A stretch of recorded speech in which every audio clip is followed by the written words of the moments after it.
శ్రీమాత్రే నమః. Zip TV ప్రేక్షకులకు స్వాగతం. శుక్లాంబరధరం విష్ణుం శశివర్ణం చతుర్భుజం ప్రసన్నవదనం ధ్యాయేత్ సర్వవిఘ్నోపశాంతయే. వ్యాసాయ విష్ణురూపాయ వ్యాసరూపాయ విష్ణవే నమో వై బ్రహ్మణదయే వాసిష్ఠాయ నమో నమః. శ్రీమాత్రే నమః. శ్రీ మహాసరస్వత్యే నమః. జిప్ టీవీ ప్రేక్షకులకి స్వాగతం.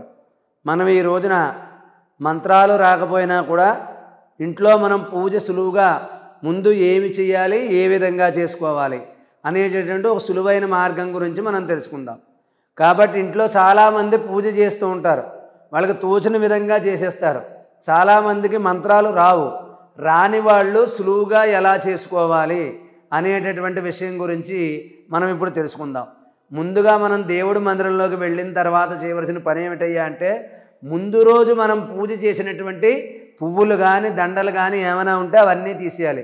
వాటిని నిర్మాల్యము అంటారు. ఎందుకంటే ముందు రోజు చేసినటువంటి పువ్వులు సాయంత్రం తర్వాత ఒక రాత్రి నిద్ర చేసేసరికి బరువు అయిపోతాయి. కాబట్టి అటువంటి దేవుడి మీద బరువు అనేది ఉండకూడదు. ముందుగా మనం చేయవలసినటువంటి పని ఏమిటయ్యా అంటే, ముందు రోజు చేసిన పువ్వులన్నీ తీసి శుభ్రం చేసుకోవాలి.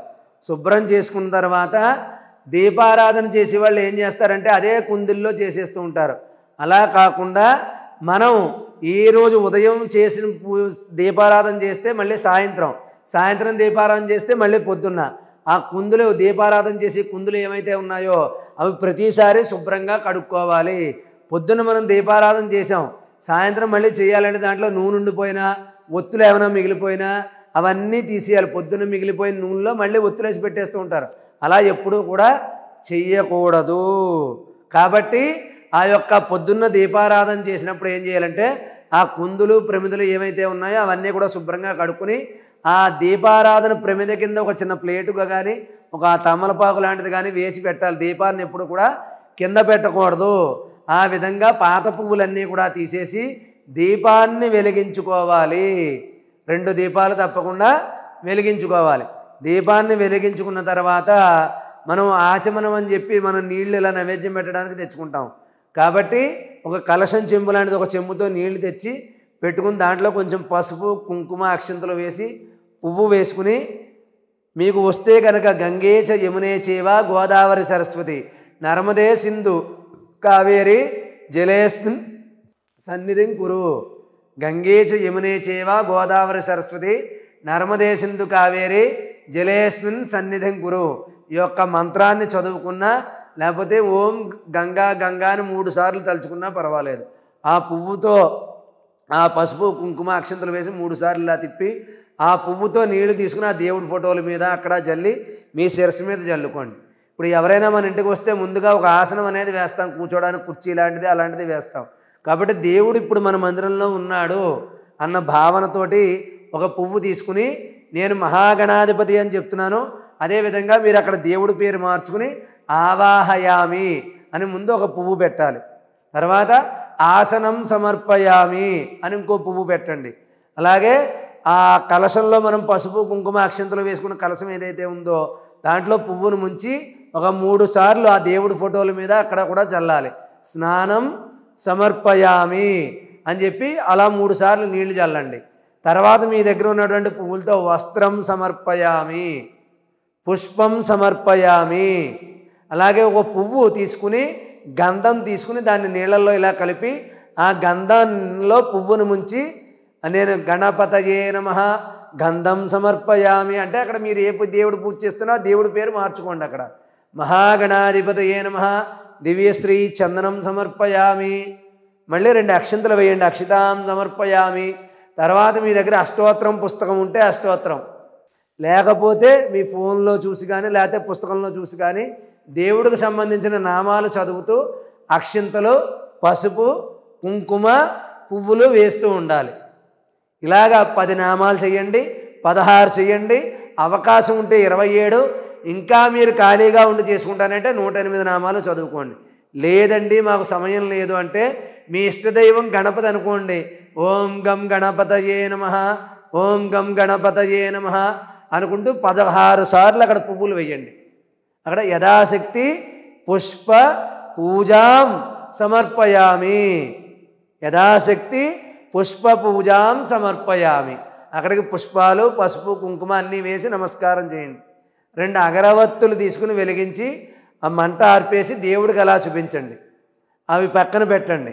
అదేవిధంగా అక్కడ దీపాలు వెలిగించడం ఉన్నాయి కదా, ఆ దీపాన్ని చూసి ఓం దీపలక్ష్మీ నమః అని చెప్పి నమస్కారం చేసుకుని ఆ దీపం దగ్గర 2 పువ్వులు పెట్టండి. 2 అక్షంతలు వేసి దండం పెట్టండి.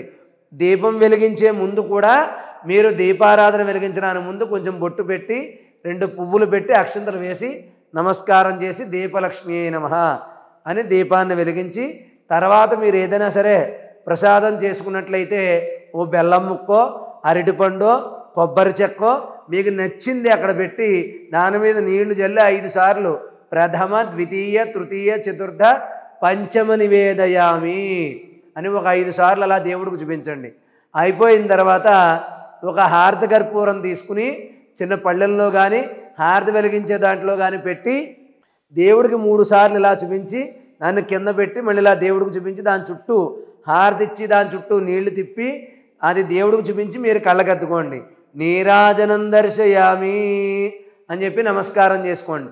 అది అయిపోయిన తర్వాత మీరు పైకి లేచి నిలబడి 2 అక్షంతలు పువ్వులు తీసుకుని మంత్రహీనం, క్రియాహీనం, భక్తిహీనం, పూజాహీనం, మహేశ్వరి మహేశ్వర యత్పూజితం మయాదేవ పరిపూర్ణం తదస్తుతే అని చెప్పి నేను చెప్పిన మంత్రాన్ని మీరు చెప్పుకోండి. ఇంకొకసారి మంత్రహీనం, క్రియాహీనం, భక్తిహీనం, పూజాహీనం, మహేశ్వర యత్పూజితం మయాదేవ పరిపూర్ణం తదస్తుతే అంటే నేను చెప్పే మంత్రంలో కానీ, పూజలో కానీ, భక్తిలో కానీ, చేసే క్రియలో కానీ లోపం ఉంటే ఇవన్నీ తీసేసి పరిపూర్ణం తదస్తుతే నా పూజని పరిపూర్ణం చెయ్యవయ్యా స్వామి అని చెప్పి మీరు ఏ దేవుడికైతే పూజ చేసుకున్నారో ఆ దేవుడికి నమస్కారం చేసుకోండి.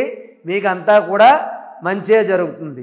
కాబట్టి మంత్రాలు రాని వాళ్ళు ముందు ఆవాహనం, ఆసనం, స్నానం, వస్త్రం, మళ్ళీ కొన్ని నామాలతో పూజ, నైవేద్యం, అదేవిధంగా నీరాజనం, మంత్రపుష్పం ఈ విధంగా చేసుకుని పైకి లేచి 3 సార్లు ప్రదక్షిణ చేసి ఈ అక్షంతలు పువ్వులు దేవుడి దగ్గర వేసి అదేవిధంగా 2 అక్షంతలు చేత్తో పట్టుకుని నీళ్లు పోసి కింద విడిచిపెట్టండి.